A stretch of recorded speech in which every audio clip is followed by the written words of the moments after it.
सत्संग।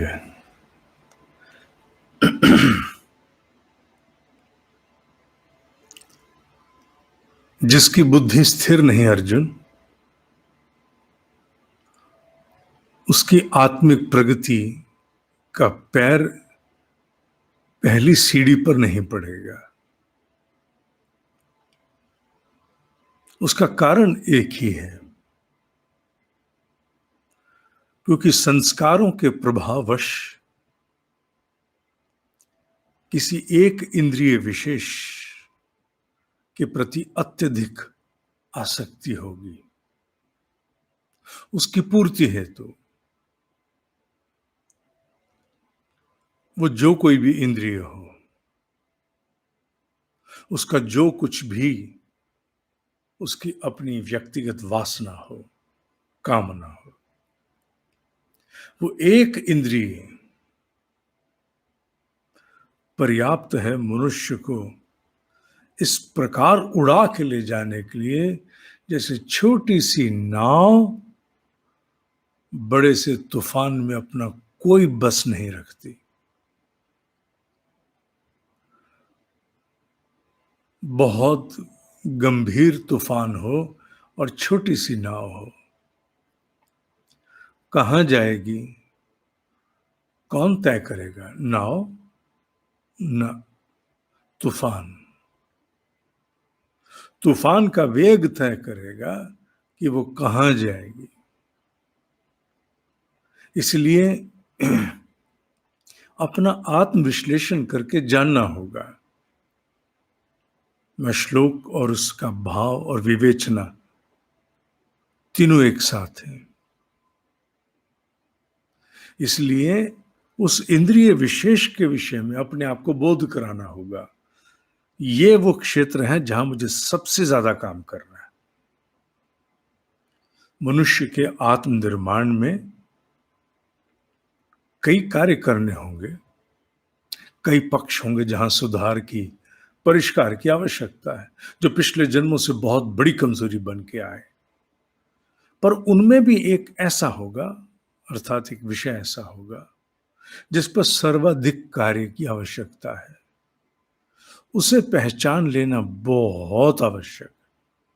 और उसकी पहचान करने में कोई कठिनाई लगती है? नहीं। जैसे भगवान हर घड़ी याद रहते हैं, उसी प्रकार मनुष्य को उसकी सबसे बड़ी कमजोरी हर घड़ी याद रहती है। और वही एक कमजोरी सारे विवेक को, सारी साधना को, सारे तप को उड़ा के रख देती है। वो एक, उस एक में इतनी क्षमता होती है। उस एक से ही ईश्वर की लीला पुनरपि जननम और पुनरपि मरणम का चक्र चलाती है। और वो एक जब जीती जाती है, जीत ली जाती है, तो उसके उपरांत फिर पुनरपि जननम पुनरपि मरणम ढीला पड़ जाता है। वो एक ही बहुत है। उस एक पर कार्य करना होगा, क्योंकि वो समूचे व्यक्तित्व को हाँक लेती है। वो फिर नहीं सोचने देती क्या ठीक, क्या गलत, क्या उचित, क्या अनुचित। उसके बाद छटपटाहट, कुलबुलाहट का प्रचंड वेग इतना बड़ा होता है, अच्छा खासा समझदार व्यक्ति तार तार हो जाता है। उसका अस्तित्व उसके सामने, उसके वेग के सामने कुछ नहीं है। कहने को हम बाहर से कहते हैं थी की तो उसने गलती ना,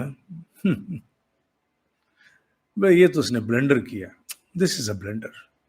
वो ठीक है, बाहर से हम सब सामने वाले को ऐसे ही कहते हैं। अपने आप को, अपने आप को चोर कौन होता है? जो पकड़ा गया। जो पकड़ा नहीं गया कि वो चोर नहीं होते क्या? जो चोरी करते हैं पकड़े नहीं जाते, चोर तो वो भी होते हैं। इसलिए हे साधक, ये माया के खेल के अंतर्गत, माया माने माया का शब्द लेकर के जब भी प्रयोग हो तो ईश्वर की रची हुई इस प्रकृति को जानो, the way it has been created. ये क्यों अच्छे खासे को हाँक लेती है, एक किसी इंद्रिय को आधार बनाती है। पैर टिकाने के लिए इंद्रिय चाहिए, इसलिए धीरे धीरे इंद्रियों का संपर्क मस्तिष्क से और मस्तिष्क का संपर्क कामना से योगी समाप्त करता जाता है। कामना नहीं होगी, इंद्रिय कहां से रहेगी? इसलिए कहते थे दुर्योधन मर जाता तो महाभारत एक दिन में खत्म थी। दुर्योधन ही तो है जिसके कारण वो चल रही है, वो गया, महाभारत भी गई।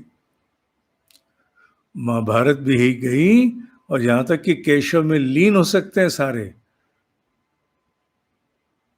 एक ही अहम का बोध, भीष्म मैं हूं, अहम का बोध और दुर्योधन, ये दो चले जाएं तो मोक्ष है।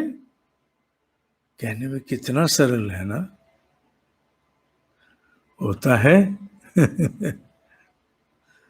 जो कहने में इतना सरल होने में इतना कठिन, जानो तो सही उसके पीछे शक्ति किसकी लगी है। इसीलिए साधक उसे पहचान कर उस पर कार्य करना होगा, और उससे घबराना नहीं। क्यों? क्योंकि उसकी प्रकृति है कि वो हाँक के ले जाए। इसलिए श्लोक में कहा इंद्रियाणाम ही चरताम, इंद्रियाणाम ही चरताम यत मन है अनुविधीयते,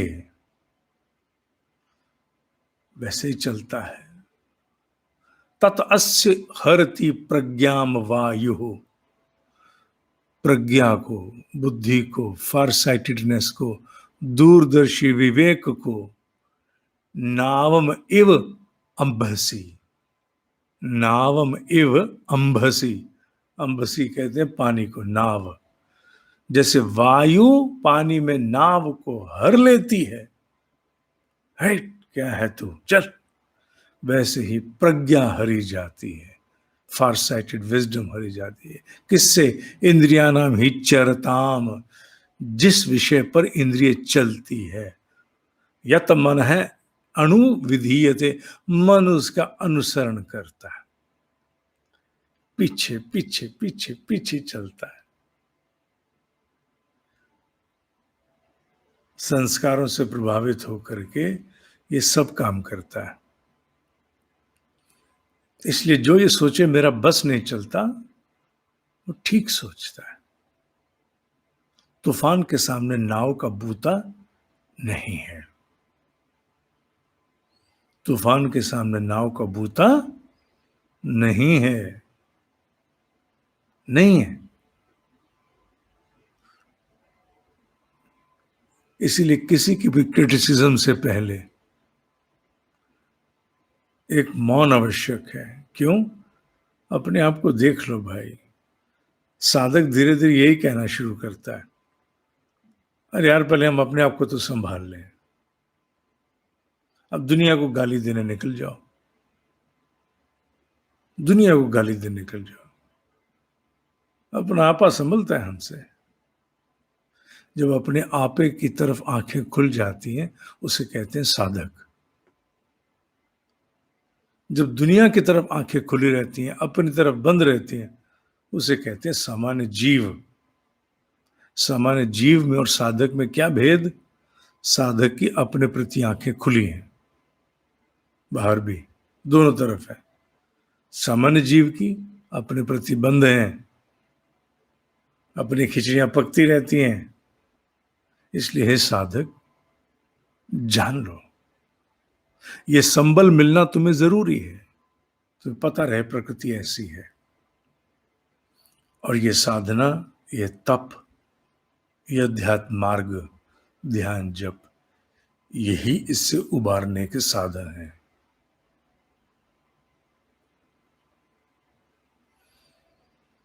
आज के लिए इतना ही। ओम ही सत्य है, ओम ही सत्य है, ओम ही सत्य है।